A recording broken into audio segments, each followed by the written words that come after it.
고린도전서 16장 1절에서 12절까지 말씀 교독하도록 하겠습니다. 성도를 위하는 연보에 관하여는 내가 갈라디아 교회들에게 명한 것 같이 너희도 그렇게 하라.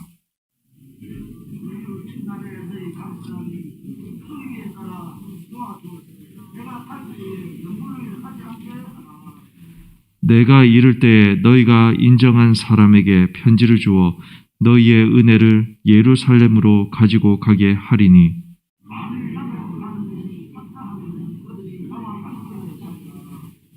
내가 마게도네를 지날 터이니 마게도네를 지난 후에 너희에게 가서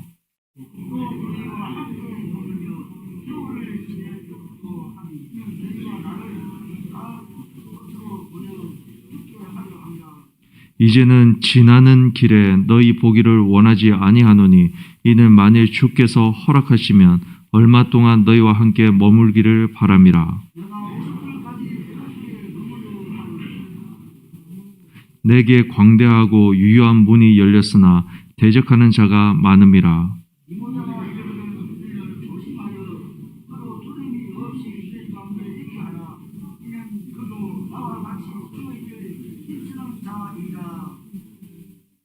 그러므로 누구든지 그를 멸시하지 말고 평안히 보내어 내게로 오게 하라. 나는 그가 형제들과 함께 오기를 기다리노라. 형제 아벨로에 대하여는 그에게 형제들과 함께 너희에게 가라고 내가 많이 권하였으되 지금은 갈 뜻이 전혀 없으나 기회가 있으면 가리라. 아멘. 오늘은 말씀의 1절, 2절을 중심으로 해서 말씀을 전하도록 하겠습니다. 오늘 이제 16장까지는 이 앞에까지는 부활에 대해서 얘기를 하고 이제 마지막 연보에 대해서 이야기를 하고 있습니다. 연보에 대해서는 어떻게 해라라고 지금 1절에 보면 이렇게 되어 있습니다. 성도를 위하는 연보에 관하여는 내가 갈라디아 교회들에게 명한 것 같이 너희도 그렇게 하라. 여기서 성도를 위하는, 그러니까 어느 성도를 위한다라는, 어느 성도를 말하냐면 예루살렘 교회의 성도들을 말합니다. 그래서 예루살렘 교회 성도들을 위하여 연보에 관하여는, 여기서 연보는 헌금을 말하는데 특별히 헌금 중에서 특별 작정 헌금 또는 특별 작정 구제금, 구제금이라고 이렇게 의미하는 게 더 가까울 것 같습니다. 그래서 이 연보에 관하여는 내가 갈라디아 교회들에게 명한 것 같이 너희도 그렇게 하라라고 이렇게 말씀을 하고 있습니다.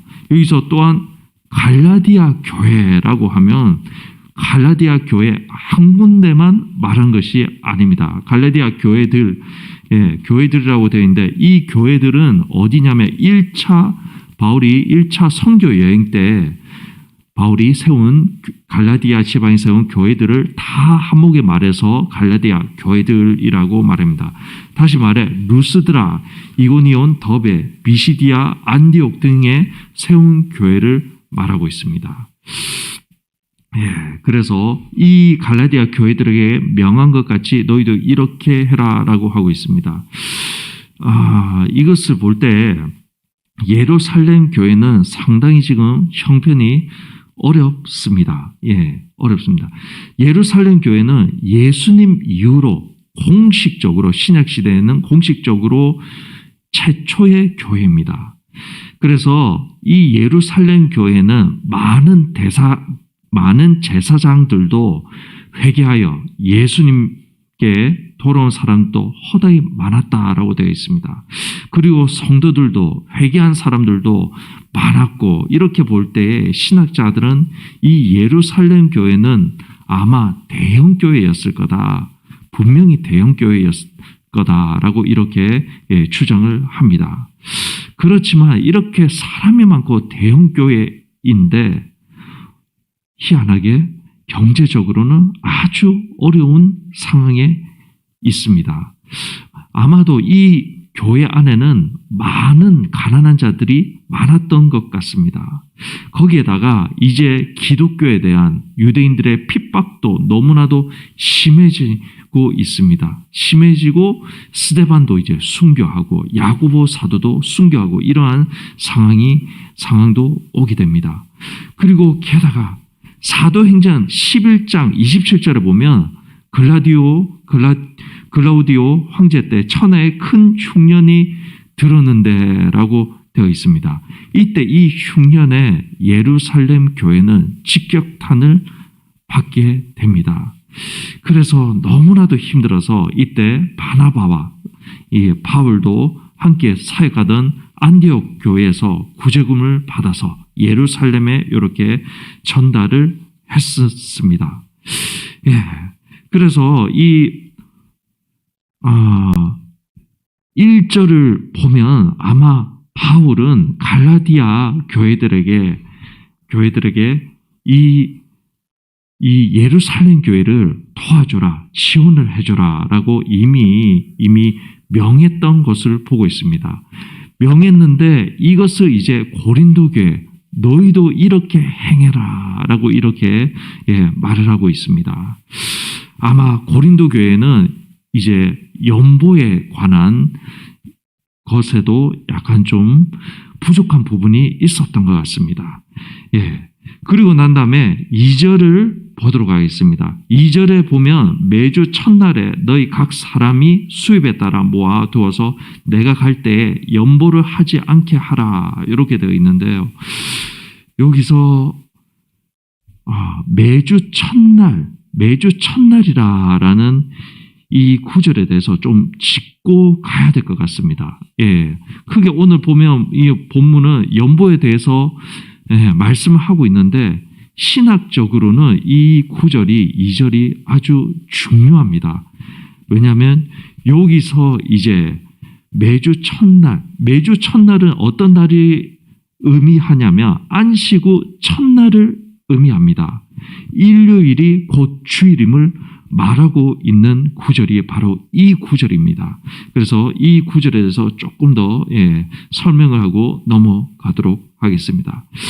이 구절을 통해서 이제 사도 시대 때 주일날에 예배를 드리고 있음을 우리는 알 수가 있습니다. 추측이 가능합니다.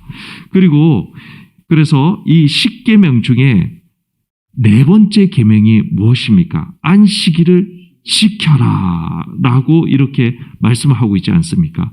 안식일을 지킨다라는 것은 무엇입니까? 쉬어야 된다, 쉼을 가져야 된다라는 이러한 말씀입니다. 그런데 이러한 구약의 안식은 어떻게 완성이 되었을까요? 어떻게 이것이 성취가 되었습니까? 바로 구약의 안식은 예수님의 부활, 예수 그리스도의 부활로 말미암아 성취된 것입니다. 안식이라는 것은 육체만 쉬는 것이 아닙니다. 그 이유로 영혼까지 쉴 때에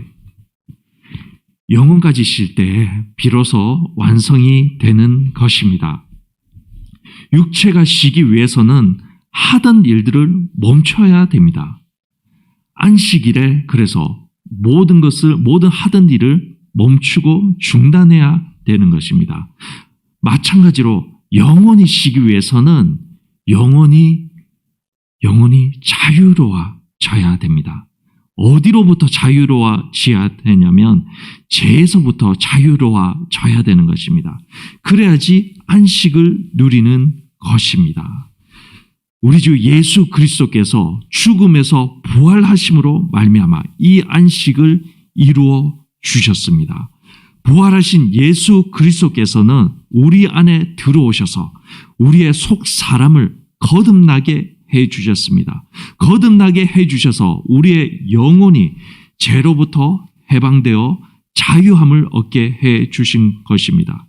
그래서 우리는 예수님으로 말미암아 안식을 누릴 수가 있게 되는 것입니다. 예수님의 재림 때에는 예수님의 예수님께서 입고 계신 그 육신을 우리도 입게 됩니다. 그래서 예수님의 부활이 그 근거와 보증이 되어 주시는 것입니다.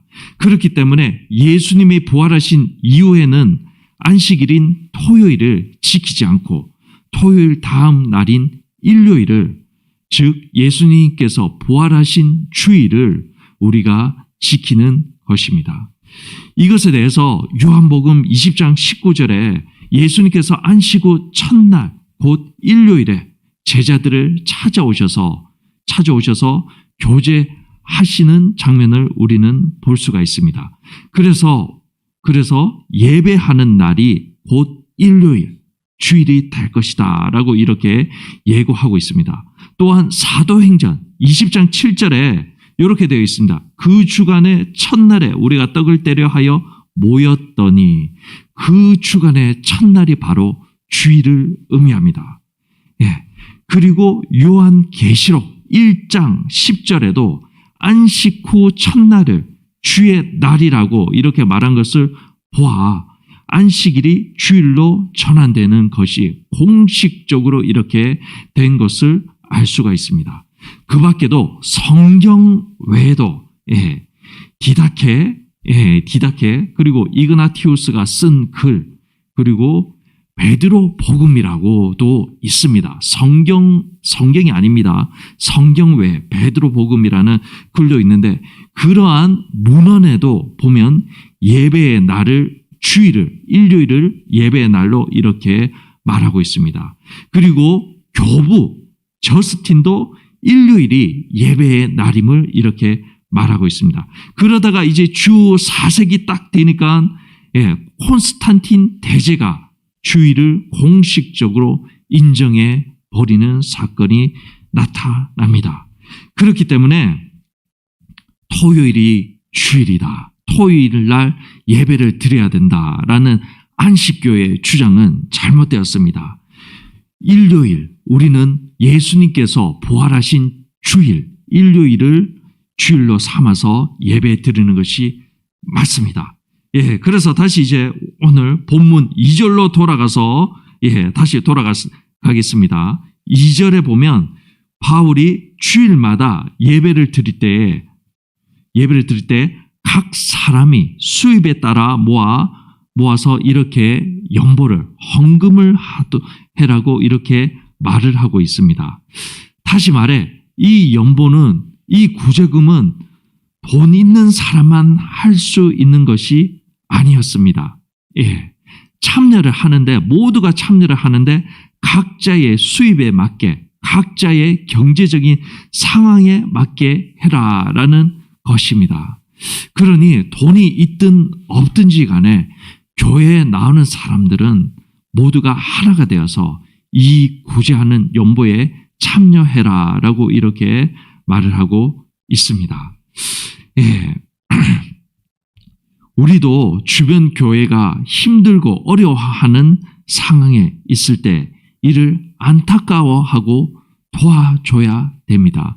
마찬가지로 바울과 갈라디아 교회와 그리고 고린도 교회가, 예루살렘 교회가 아파하고 힘들어하고 경제적으로 너무나도 어려운 처지에 있을 때 이를 못 본 척 하지를 않았습니다. 힘들어하고 있는데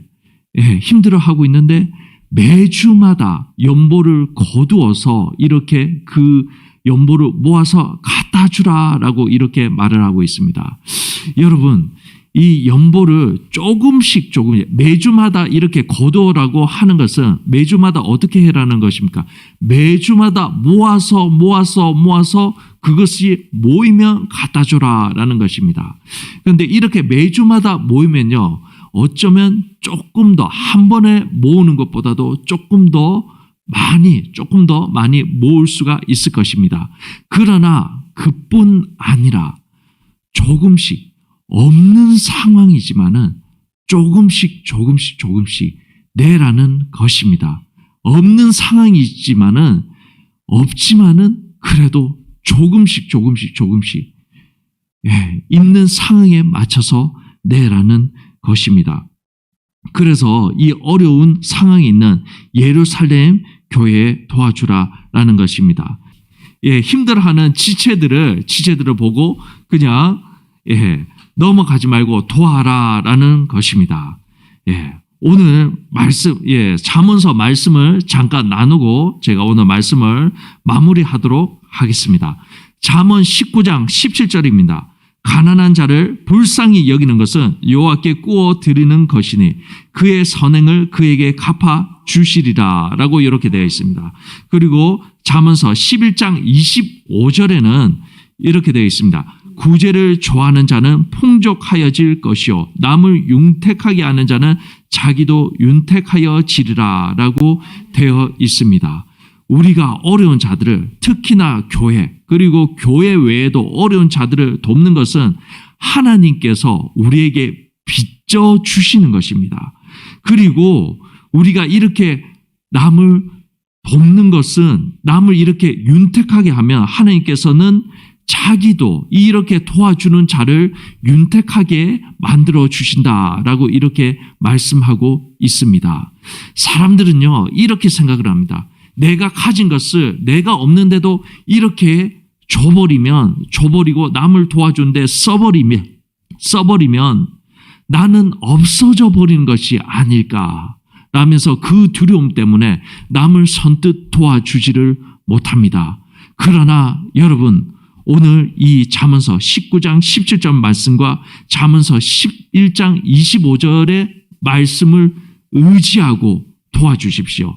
특히나 남을 윤택하게 하는 자는 오히려 그가 윤택하게 되어진다라고 이렇게 말씀하고 계신 것입니다. 내가 가진 것을 남에게 이렇게 넘겨줄 때, 남에게 선뜻 흘려줄 때에 비는 것이 아니다라는 것입니다. 그 비는 것을 남한테 제가 가지고 있는 것을 흘려 보내주지 않습니까? 그러면 그만큼 비게 되는데 그 비게 되는 것을 주님께서 채워주신다라는 것입니다. 내가 가진 것을 남에게 주어서 남을 윤택하게 하는데 내가 오히려 비게 되고 가난하게 되는 것이 아니라 하나님께서 저한테 그 빈 것을 부어주셔서 저로 하여금 오히려 더욱더 윤택하게 만들어 주신다라고 이렇게 말씀하고 계신 것입니다. 그 대표적인 예가 서울의 영광교회 얼마나 많이 대한민국의 교회에게 가난한 자들에게 그리고 가난한 자들에게 얼마나 많이 부어주는지 모릅니다. 그런데 그렇게 부어주는데 그 교회가 어떻게 됩니까? 오히려 가난해지지 않습니다. 오히려 풍족해집니다. 풍족해진다라는 의미가요. 이렇게 제가 가진 요만큼을 요렇게 줬는데 요만큼만 채워진다라는 것이 아닙니다. 요만큼을 갖다가 내어줘 버렸는데 다른 가난한 자들에게 요만큼을 내어줬는데 요만큼을 하나님께서 채워주신 것이 아니라 그보다도 넘치게 더욱더 넘치게 하나님께서 오히려 부어주시는 것을 영광교회를 통해서 우리는 알 수가 있는 것입니다. 그래서 도와주면 도와줄수록 하나님께서 더욱더 부어주시고 도와주면 도와주시로 하나님께서 더욱더 부어주시기 때문에 오히려 그 교회는 그 더욱더 영역이 커지기 때문에 더욱더 많은 일을 갖다가 행할 수가 있는 것입니다. 그래서 우리 온천제일교회는요, 더욱더 나눠줬으면 좋겠습니다. 더욱더 구제에 더욱더 힘썼으면 좋겠습니다. 가난한 교회, 코로나 시대에 얼마나 많은 교회들이 지금 문을 닫고 있습니까? 얼마나 많은 교회들이 지금 어려워하고 있습니까? 그래서 어려운 교회들도요, 더욱더 많이 부어주고, 내보내주고, 가난한 자들에게 내보내줘서 하나님께로부터 더욱더 받고, 하나님은 우리가 말씀드렸듯이 요만큼 우리가 줬을 때 요만큼 주신 분 결코 아님을 우리는 기억합시다. 우리가 이만큼 내주면 하나님께서는 더욱더 풍성하게 넘치도록 주시는 분임을 기억하고 우리가 복음 전하는데도 힘써야 되지만은 다른 사람들을 구제하는 일에도 더욱더 힘쓰는 우리 온천제일교회가 되기를 예수님 이름으로 축복합니다. 기도하도록 하겠습니다. 살아계신 하나님 아버지, 하나님, 오늘 말씀을 통해서 갈라디아 교회 그리고 고린도 교회와 같이 우리 온천제일교회도 구제에 더욱더 힘쓰는 교회가 되게 하여 주옵소서. 하나님 아버지, 특히나 코로나 시대를 지나면서 문을 닫는 하나님의 교회들이 많아지고 어려움에 허덕이는 교회들이 더욱더 많아지고 있습니다. 그리고 개인적으로도 어려움에 처한 개인들도 너무나도 많아지고 있습니다. 하나님, 우리 온천제일교회가 다른 영광교회나 다른 섬기는 교회들을 본받아서 더욱더 구제사업에 힘쓰게 하여 주옵소서. 그래서 하나님, 우리가 구제하는 것, 우리가 예산이 이거밖에 없는데, 우리가 지금 건축하고 있는 것이 이거밖에 없는데, 우리가 이 정도 내주면 우리는 뭐하지? 우리는 어떻게 살림하지? 우리가 이 정도의 선교를 하면 우리는 어떻게 교회 건축을 마무리하지? 라는 두려움을 버리게 하여 주시고 주의 말씀을 의지하여 남을 윤택하게 하는 자는 오히려 윤택하게 되어진다라는 이 말씀을 붙들고 그리고 오늘 고린도 교회에 사도 바울이 명한 이 말씀을 붙들고 구제에 힘쓰고 실천하며 행하는 우리 교회의 모든 권속들이 되게 하여 주옵소서. 감사합니다. 이 모든 것 우리 주 예수님의 이름으로 기도하옵나이다. 아멘.